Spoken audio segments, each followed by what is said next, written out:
Describe the Anchors program. I would pick compassion, I'd pick comfort. Love, caring. Hi, I'm Liz and this is Mike Terhorst, and we're here to talk about our daughter Sophie. She was diagnosed with spinal muscular atrophy, which is kind of like ALS but in a baby. There were times where we didn't feel like we were necessarily listened to. Our goals for Sophie, our only goal was to keep her comfortable and happy. And when we're dealing with a family in the hospital, there's always this great, power differential. We're the experts. We call the shots in the hospital.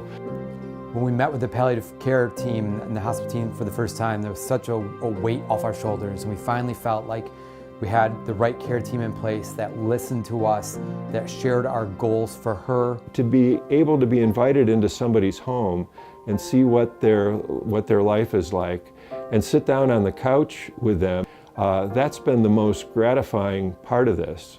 Baby dog. Thank you.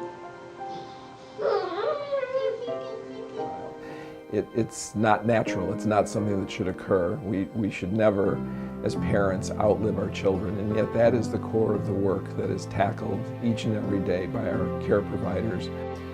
I have the 50% rule. 50% of the time things go how I think they're going to go, and then about 50% of the time it's a surprise.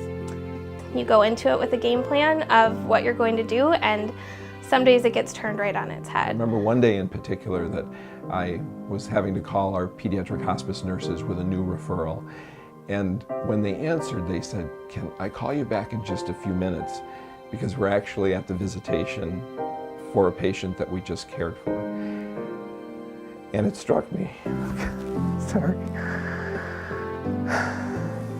While there is a gamut of emotions, somehow in that process you grow and you get better, and you can become somewhat of a real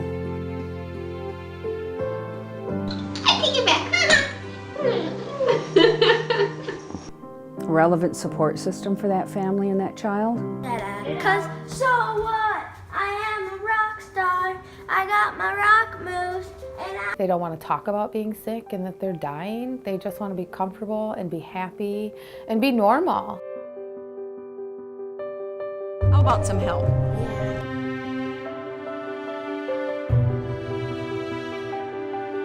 They can have these, just the neurological disorders or cancer or these life-limiting illnesses, and they still want to be kids. What about Benji?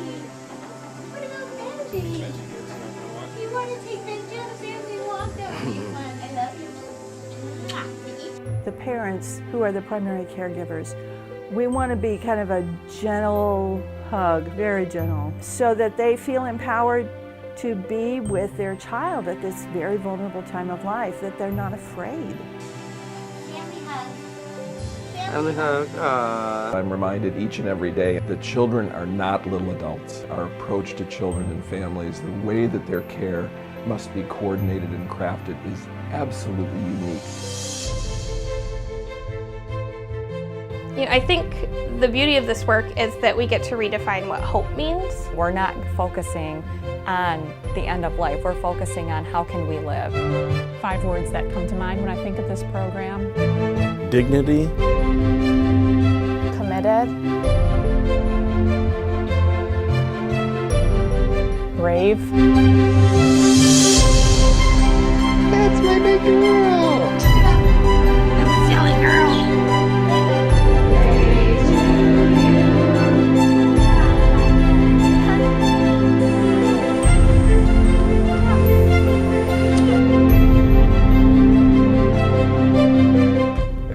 Kids want to be kids, and parents